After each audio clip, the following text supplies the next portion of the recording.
In less than 24 hours, Barcelona will be at Shakhtar and we are going to be playing away. Barcelona did beat Shakhtar previously 2-1 a couple of days ago, and Barcelona were able to score thanks to Fermin Lopez and Ferran Torres. And thankfully to Barcelona's current form in the Champions League, we have won all 9 points in the past 3 games. So we are unbeatable so far in the Champions League. And Shakhtar has not been in their best moments. They are 4th in the league right now. They have lost, I think, twice in the Champions League, and this is the perfect opportunity for Barcelona to regain their confidence and remind themselves who they are and what they stand for, because I felt like in the past 2 or 3 matches we have lost our identity. Even Xavi Hernandez said in the press conference that we need to regain our identity back. We need to understand how we should be playing. We have to be more aggressive. We have to be more intense. We have to apply pressure to the opposition. We need to have that back. And again, this is the perfect opportunity. We can do this against Shakhtar and at their home. It would be a great win, and it would also allow us to for sure go into the next round of the Champions League. So Xavi did state this, and I quote, "What do I think about us winning but playing badly? It's not the objective. What we have to achieve is to dominate the game like we did in the Clásico, where we were good, but we couldn't achieve the result there. We have to give it continuity. The objective is to play well and also to win." And this is something that I did reference in the previous video. Even though Barcelona got the 3 points, that is still not enough. Like, Barcelona not playing well is almost disrespectful for every Barcelona fan. This is a team that is required to play very well and also win. And I think that those two things have to come together, because I think that there's no point of us playing well but we lose. There's no point of that, right? I can also even agree with that. If we play well and we lose 1-0 or 2-1 or 3-1, there's no point. We have to come in with both things. And that is why I do say that FC Barcelona is the hardest team to coach and probably the most high demanding club in the world. And we can definitely achieve those type of objectives because we have the players required to play beautiful football, to play amazing football, world-class football, and win every game. And that is why I'm also so eager to have Frankie and Pedri back as soon as possible. Like, yes, we have Pedri back now, but he's not 100% yet. I think that he's like 90% there, but he's not 100% yet. And I think that when you have Pedri at 100% and Frankie also returning at 100%, Barcelona will be a much different team. We would achieve a much different level having those two players back and fully firing in all cylinders. Now, unfortunately, we're not going to be having Frankie de Jong feature in this game against Shakhtar. We'll speak about the starting 11 very soon. And another thing that I do want to focus on is Xavi meeting his anniversary, right? Today, it is considered to be 2 years since he did sign with Barcelona. And of course, the journalist and the media wanted to ask Xavi how he felt about these past 2 years at Barcelona, and this is what Xavi had to say. "We have been fulfilling the objectives that we had set ourselves. We arrived at a difficult moment. In our first season, we saved the season from going like from the 9th place all the way until 2nd or 3rd place. In the second one, we won 2 titles. Now we have to achieve the excellence. We are halfway to recovering a great Barcelona. The summary is positive. I am happy, but we are halfway to total success, which is a Barcelona in Europe and continuing to compete in the domestic competitions,"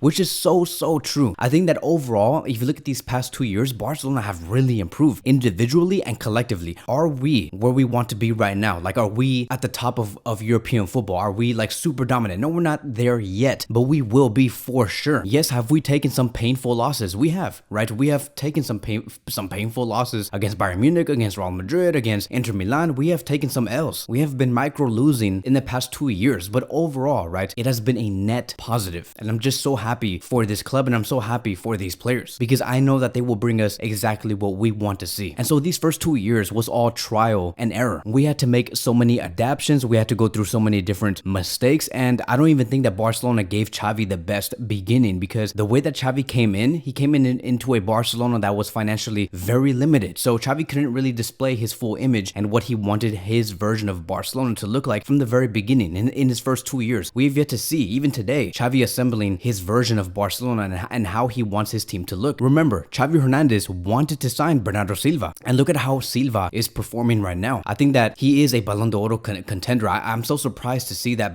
Bernardo Silva was never in the top 5 for the Ballon d'Oro this year, but you can see him right now. He is world class. The way that he scored his goal against, I think it was Newcastle, I could be wrong. Actually, no, I'm wrong. It was against Bournemouth. They won 6-1, and the way that Bernardo Silva scored that goal, it was very Messi-like. So Xavi wanted that player for a reason. He also wanted players like Lionel Messi, but unfortunately, Joan Laporta had to say we don't have the financial limitations to maintain Messi at the club, and like we all know how that ended up going. Messi went to Inter Miami, and Barcelona couldn't sign Messi. He also wanted players like Kimmich. He also wanted players like Zubimendi, even Florian Wirtz. Yes, it's true that Xavi Hernandez wanted Florian Wirtz a couple of months ago, but again, Barcelona could not sign the player. So there were a lot of limitations limitations. And if you compare how Xavi had to move compared to Pep Guardiola and how he moved in the past few months, like Man City, they have no problem like letting go of players and welcoming brand new ones. They literally went from Grealish to Doku. Like Pep Guardiola said, okay, if I can't find any real competition for Grealish because I'm gonna move Foden centrally, bring me Doku, right? He can easily say that. When Gundogan left and went to Barcelona, he's like, okay, we need another new central defensive midfielder. Let's spend more money. Let's get at Kovacic. And they got Kovacic. Pep Guardiola also had the freedom to say, okay, we lost Laporte. Laporte went to Saudi Arabia. We need to sign another new center back. Bring me Guardiola. So they sign whoever they want and however they want. Pep Guardiola has all the freedom in the world to do whatever he wants during the transfer market. So compare that to how Xavi had to act in the past 2 or 3 transfer windows. They're very much different. Like for example, Barcelona had to sell 3 players just to invite a loanee. That's like so embarrassing. And we also had to maneuver through the free agents, which is why we signed so many free transfers. So the situation of Guardiola and Xavi are 2 very different situations. And the reason why I'm comparing those 2 is because I think that for what Xavi has been given, right, given his conditions and knowing his limitations, he has done a great job, winning 2 trophies in his first full season, bringing Barcelona from 9th to 2nd place in La Liga midway through his first season. He has done an amazing job just transforming this team. Now look, he did make some mistakes. I'm not saying that everything has been perfect for Xavi and he has made 100% of his decisions correct. Like there's still some mistakes, like for example, moving Kounde from the right back position into the center back position. I think that he has some sort of lack of authority within the players. Like for example, Kounde said he wanted to play as a center back. He listened, even though he knew that Kounde as a right back would bring more stability to this squad. Lewandowski also said, I want to play around attackers. I don't want to play with a false left winger. Xavi Hernandez, again, he listened. And now Barcelona just seemed much more exposed because we had to readjust the way that we controlled certain games and we lost our 4 midfielders. And then Rafinha also said about a year ago during the Champions League, I don't want to play as a left winger because I don't feel comfortable and I'm scared and I don't want to be there. I want to play on the right wing. And again, Xavi had to listen, but it was the best for the team. Rafinha playing as a left winger and having Dembele on the right wing was the best overall team that we could assemble. But again, Xavi had to listen, and I feel like in a way Xavi does not have full authority within the squad, but he will get there to that point. It's just that it's gonna take time, and I just wish that from the very beginning these players gave 100% respect to the coach and his decisions, because this is not just a coach. This is a coach that has won everything. He has all the experience in the world. He knows what it's like to win the World Cup, the Champions League multiple times. Now there are some good examples, like for example, Xavi Hernandez did say that Gundogan should be playing as a 6 and not as a number 8. He knows that him playing as a number 8, he becomes a monster, but because Gundogan needs to play as a 6 based off the players that are available, Gundogan doesn't say anything. He doesn't say a single thing to the media, and he doesn't say like, I want to play as a number 8, I feel more comfortable there. He doesn't say anything. He's very professional and he plays as a 6 and he performs amazing. Even with Gavi, like Gavi probably does want to play as a central midfielder and play more in a attacking advanced area, but Xavi moved Gavi into a CDM position and he is now playing amazing, and he does not say anything to Xavi nor the media. Same thing with Ferran Torres. Ferran Torres gets moved everywhere in the front 3, right wing to striker position to the left wing, and we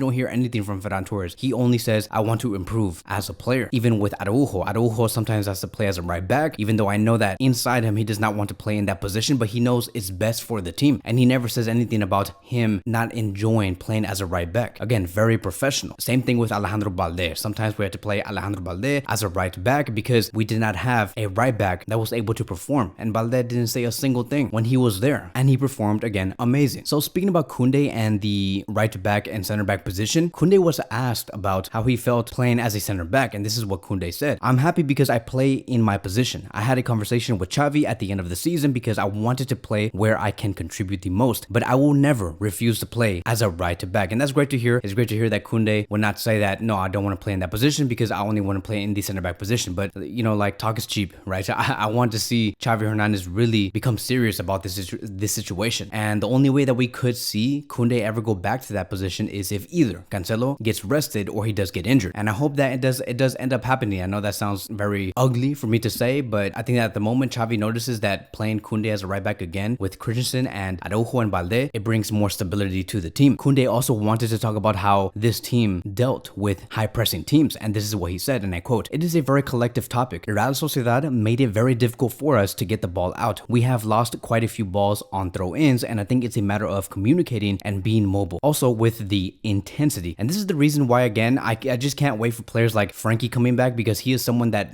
he is considered as the first receiver when we are playing out from the back, and Frankie de Jong is very press resistant, and I think that is also going to solve a multitude of our problems when we are playing out from the back and we have the opposition high pressing us a lot. So going back to what we could see tomorrow night in our starting 11, I want to say two things. It has been reported according to Sport that Joao Felix has chances to be rested for tomorrow's match against Shakhtar. He has been very frenetic in the last 2 months, meaning that he could be rested. Yes, Joao Felix has been playing so many minutes, and I think that this is also the perfect opportunity to play Pedri in his position as a false left winger. As for Christensen, the reason why we have not really seen the player is because he is injured and he will not be available against Shakhtar. It has been reported against Sport that Christensen has been suffering from a discomfort in his Achilles tendon since the beginning of the season, due to which he has not been 100% physically and has not been able to complete many matches. He has been playing with some pain. He is working to improve physically and soon be 100%. So even if we do see Christensen in the squad list, I just don't see him being 100% available. I think that he will be rested and he will not be used unless there is like a injury crisis going on in the game and we see like 2 or 3 center backs get injured. But I don't see Christensen being used. I see Inigo Martinez being used over him as of now. So this is going to be my expected starting 11 and what I would like to see. I don't see Xavi Hernandez probably using this, but I want to see this tomorrow night. I want to see Ter Stegen in goal with a 3-2-2-3 formation, forming a 4-man box midfield, having Kounde, Araujo, and Inigo Martinez as our back three. Cancelo is going to be sitting out, and I think that Joao Felix should also be sitting out because these are two players that have been playing in almost every game and they both need rest. So I would like to see something like that. And then our double pivot being Gundogan and Gavi, with our interiors being Pedri and Fermin Lopez. Pedri will be acting as a false left winger, like I have said, and I think that he can't play in that position because we have already seen Pedri play as a left winger before and he was amazing, inverting himself centrally and playing with Lionel Messi and other players like Ansu Fati. I don't know if he was there, but like other players like Frankie de Jong, and he was again very on his A game. And then our front three being Alejandro Balde going up from the defense with Lewandowski and Lamine Yamal on the right wing position. Let me know what you guys think about the starting 11. Do you guys see potentially something different from Xavi Hernandez and what the 11 could look like? Let me know in the comment sections down below. Thank you guys so much for watching, and I will see you guys in the next one.